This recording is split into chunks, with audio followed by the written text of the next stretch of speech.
প্রিয় শিক্ষার্থী বন্ধুরা, আজকে এবিটিএ টেস্ট পেপার থেকে আলোচনা করব বি সেকশনের 754 পাতা। এর আগের পর্বের ভিডিওগুলি সঠিকভাবে দেখার জন্য আমার চ্যানেলকে সাবস্ক্রাইব করার পাশাপাশি আমার চ্যানেলের প্লেলিস্ট ফলো করো। আজকে বি সেকশনের 7 নম্বর সেট। প্রথম প্রশ্ন, কিন্তু গেলেন তো গেলেনই যে, কবে যাওয়ার কথা বলা হয়েছে? অপশান খ, ছোট মেসো মশাই। এখানে কবে যাওয়ার কথা বলা হয়েছে এটা ভুল হবে, এখানে কার যাওয়ার কথা বলা হয়েছে? উত্তর হবে ছোট মেসো মশাইয়ের যাওয়ার কথা বলা হয়েছে। নেক্সট 1.2, ইসাবের পকেট কতটা ছিঁড়েছিল? 6 ইঞ্চি পরিমাণ।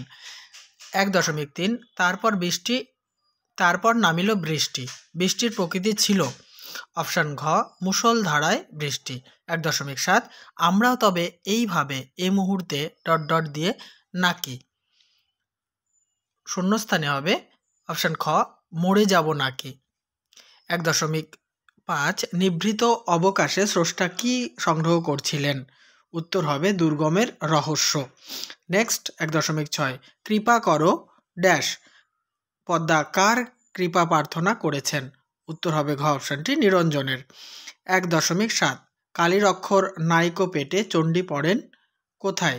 উত্তর হবে অপশান গ, কালীঘাটে। নেক্সট 1.8, কলিকাতা বিশ্ববিদ্যালয় পরিভাষা সমিতি নিযুক্ত করেছিল? অপশান ক, 1936 খ্রিস্টাব্দে। নেক্সট 1.9, 19 শতকে কত আনায় 32,000 অক্ষর লেখানো যেত? 12 আনায়।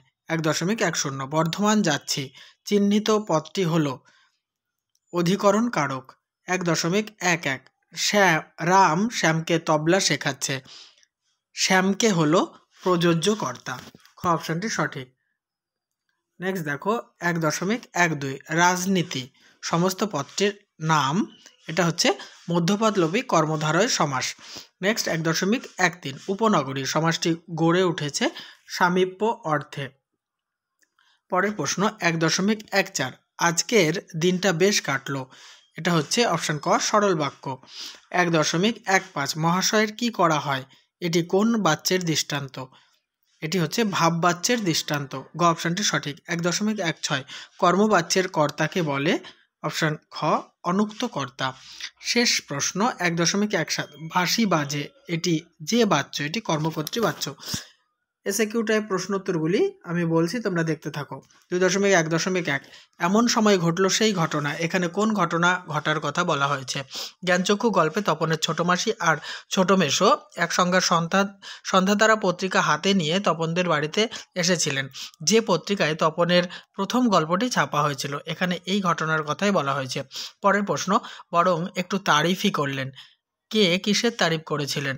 বহুরূপী গল্পে পুলিশ সেজে হরিদা দয়ালবাবুর লিচু বাগানে দাঁড়িয়ে থেকে 4 জন স্কুল পড়ুয়াকে ধরলে তাদেরকে ছাড়িয়ে নেওয়ার জন্য মাস্টারমশাইয়ের কাছ থেকে নগদ 8 আনা ঘুষ নিয়েছিলেন হরিদা। পরে যখন মাস্টারমশাই জানতে পারেন যে এটি ছদ্মবেশী হরির কাণ্ড, তখন তিনি হরিদার সাজের তারিফ করেছিলেন।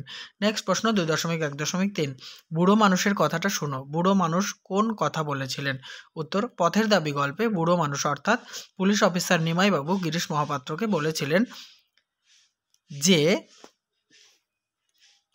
বলেছিলেন সে কদিনই বা বাঁচবে, তার দেহের যা অবস্থা, আর যেন সে গাঁজা না খায়। পরের প্রশ্ন 2.1.4, আজও সে সেইখানে গিয়া বসিল, কে কোথায় গিয়ে বসলো? নদীর বিদ্রোহ গল্পে ব্রিজের মাঝামাঝি ইট সুরকি আর সিমেন্টে গাঁথা ধারক স্তম্ভের শেষ প্রান্তে যেখানে বসে নদের চাঁদ প্রতিদিন নদীকে দেখে, আজও সে সেখানে গিয়েই বসলো। নেক্সট প্রশ্ন, অমৃত দৃঢ়স্বরে বলল, অমৃত দৃঢ়স্বরে কি বলল? হোলির দিন অমৃত এবং ইসাব একই পোশাক পরে বাইরে এলে ছেলের দলের মধ্যে থেকে একটি ছেলে যখন অমৃত এবং ইসাবের মধ্যে কুস্তি লড়ার কথা বলে, তখন অমৃত দৃঢ়স্বরে বলে, না, তাহলে মা তাকে ঠ্যাঙাবে। নেক্সট প্রশ্ন, সে জানতো না, কার কি না জানার কথা বলা হয়েছে? অসুখী একজন কবিতায় কথক যে মেয়েটিকে প্রতীক্ষায় দাঁড় করিয়ে রেখে চলে গিয়েছিলেন, সেই মেয়েটি জানতো না যে কথক আর কখনো ফিরে আসবেন না। 2.2.1, অথবা এমনই ইতিহাস বলতে কি বোঝানো হয়েছে? উত্তর, আয় আরো বেঁধে বেঁধে থাকি কবিতার আলোচ্য অংশটিতে কবি বোঝাতে চেয়েছেন সাধারণ মানুষের কোনো ইতিহাস থাকে না, কিংবা যে ইতিহাস থাকে তা হলো চোখ মুখ ঢাকা, অর্থাৎ জনসমক্ষে তা প্রকাশ পায় না। 2.2.3 ক্ষমা করো, কিসের জন্য ক্ষমা প্রার্থনা? সাম্রাজ্যবাদী অত্যাচারী ক্ষমতার লিপ্সু শক্তির দ্বারা আফ্রিকা যে লাঞ্ছিত, অপমানিত এবং অত্যাচারিত হয়েছে তার জন্য ক্ষমা প্রার্থনা করতে বলেছেন। নেক্সট প্রশ্ন, প্রলয় নূতন সৃজন বেদন কথাটির অর্থ কী? সৃষ্টির আগে মা যেমন সন্তানের জন্য বেদনা অনুভব করেন, ঠিক তেমনি অনাগত প্রলয়ের মধ্যেও সৃষ্টির বীজ লুকায়িত আছে। আলোচ্য উক্তিটির মধ্যে দিয়ে কবি একথাই বোঝাতে চেয়েছেন। জেনে নেব পরের প্রশ্ন উত্তর। 2.2.5 মাথায় কত শকুন বা চিল? শকুন বা চিল শব্দটি কবিতায় কী অর্থে ব্যবহৃত হয়েছে? শকুন বা চিল এই পাখি দুটি মূলত মাংসাশী এবং যুদ্ধবাজ, অত্যাচারী, ক্ষমতালিপ্সু ও সুযোগ সন্ধানী মানুষের প্রতীক রূপে অস্ত্রের বিরুদ্ধে গান কবিতায় শকুন বা চিল শব্দ দুটি ব্যবহৃত হয়েছে। নেক্সট প্রশ্ন, এই নেশা পেয়েছি আমি শরৎদার কাছ থেকে, কার কোন নেশার কথা বলা হয়েছে? লেখক শৈলজানন্দ মুখোপাধ্যায় ফাউন্টেন পেন সংগ্রহের নেশা পেয়েছিলেন শরৎচন্দ্র চট্টোপাধ্যায়ের কাছ থেকে। আলোচ্য উক্তিতে একথাই বোঝানো হয়েছে। নেক্সট প্রশ্ন, এরকম বর্ণনা বাংলা ভাষায় প্রকৃতি বিরুদ্ধ। কোন বর্ণনা প্রকৃতি বিরুদ্ধ? ইংরেজি থেকে বাংলা ভাষায় হুবহু অনুবাদ অর্থাৎ আক্ষরিক অনুবাদ প্রকৃতি বিরুদ্ধ। নেক্সট প্রশ্ন, হয়তো ফিনিশিও আমি। ফিনিশিও হলে বক্তা কি করতেন? উত্তর, লেখক ফিনিশিও হলে বন প্রান্ত থেকে একটা হাড় কুড়িয়ে আনতেন আর সেটাকেই তিনি তার কলম বানিয়ে নিতেন। 2.3.4 কালিদাসের এই উক্তি কাব্যেরই উপযুক্ত। কোন উক্তি? হিমালয় যেন পৃথিবীর মানদণ্ড। কালিদাসের এই উক্তি কাব্যেরই উপযুক্ত। এবারে আমি ব্যাকরণগত প্রশ্নগুলি আলোচনা করছি, তার আগে বলি অবশ্যই ভিডিওতে লাইক, কমেন্ট এবং শেয়ার করো। চ্যানেলটিতে নতুন হলে সাবস্ক্রাইব করো, অল করে দিও। আর এখনও পর্যন্ত আমার সেটগুলি নির্ভুলভাবে সলভ করা এবিটিএ টেস্ট পেপারের সেটগুলি যারা দেখোনি তারা অবশ্যই আমার চ্যানেলের প্লেলিস্ট ফলো করতে থাকো। প্রথম প্রশ্ন, শূন্য বিভক্তি কাকে বলে? যে বিভক্তি শব্দের পরে যুক্ত হয়ে শব্দকে পদে পরিণত করে অথচ নিজে অপ্রকাশিত থাকে তাকে শূন্য বিভক্তি বলে। নেক্সট, সাধনকর্তার একটি উদাহরণ দাও। পাড়া গায়ে এখনো কিছু কিছু ঘানি সর্ষে ভাঙে বইকি। এই যে ঘানির তলায় দাগ, এটি হচ্ছে সাধনকর্তা। নেক্সট, 2.4.3 সিন্ধু তীরে পদটির ব্যাসবাক্য সহ সমাসের নাম লেখো। সিন্ধুর তীরে, ঠিক আছে, এই সিন্ধু তীরেকে আমরা যদি ব্যাসবাক্য করি লিখব সিন্ধুর তীরে, এটি সম্বন্ধ তৎপুরুষ সমাস। 2.4.4 ব্যাসবাক্যটির সমাসবদ্ধ করে তার শ্রেণী নির্ণয় করো। ক্রিয়ার সহিত বর্তমান, একে যদি আমরা সমাসবদ্ধ করি তাহলে লিখব সক্রিয়। সহার্থক বহুব্রীহি সমাস। নেক্সট, তদ্ধিতাত্মক দ্বিগু সমাসের একটি উদাহরণ দাও। 9 কড়ির বিনিময়ে কেনা 9 কড়ি, 3 কড়ির বিনিময়ে কেনা 3 কড়ি, 6 কড়ির বিনিময়ে কেনা 6 কড়ি, এগুলো সব তদ্ধিতাত্মক দ্বিগু। নেক্সট, 2.4.6 আমি তাকে ছেড়ে দিলাম নং অর্থক বা না সূচক বাক্যে পরিণত করতে হবে। আমি তাকে ধরে রাখলাম না। পরের প্রশ্ন, হোম টাস্ক হয়ে ওঠেনি বাক্যটিকে জটিল বাক্যে রূপান্তর করো। যা হয়ে ওঠেনি তা হোম টাস্ক। 2.4.8 বিশেষণ ও বিশেষ্য যোগে একটি বিশেষ্য খণ্ড তৈরি করে বাক্যে ব্যবহার করো। তুমি ধীরে আর সাবধানে যাও।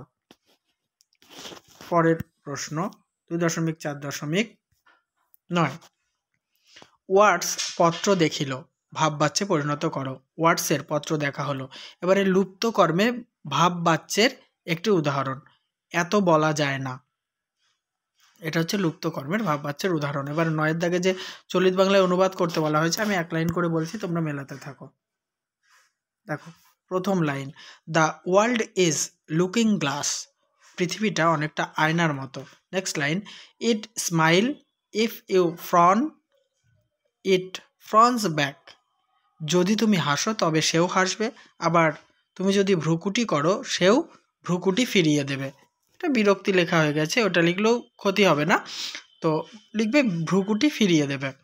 3 number, if you look at it through a red glass all seen red and royes, if you throw a smoked glass all dull and dirty, যদি তুমি লাল কাচের মধ্যে দিয়ে এই পৃথিবীকে দেখো তাহলে সবটাই লাল এবং গোলাপি দেখাবে। যদি তুমি ধূমায়িত কাচের মধ্যে দিয়ে দেখো তাহলে এটাকে নীরস এবং নোংরা বলে মনে হবে। 4 number line, always try them to look at the bright side of things, almost everything in the world has a bright side. সর্বদা কোনো জিনিসের উজ্জ্বল দিকগুলি দেখতে চেষ্টা করতে হবে। পৃথিবীতে প্রত্যেকটি জিনিসেরই একটা উজ্জ্বল দিক রয়েছে। তাহলে বন্ধুরা আমি সমাপ্ত করলাম এই পেজটি। নেক্সট পেজ নিয়ে গুরুত্বপূর্ণ ভিডিও দেখার জন্য অবশ্যই আমার চ্যানেলকে সাবস্ক্রাইব করে রাখো আর আমার চ্যানেলের প্লেলিস্ট ফলো করো। খুব তাড়াতাড়ি আমি নেক্সট পেজ নিয়ে হাজির হব।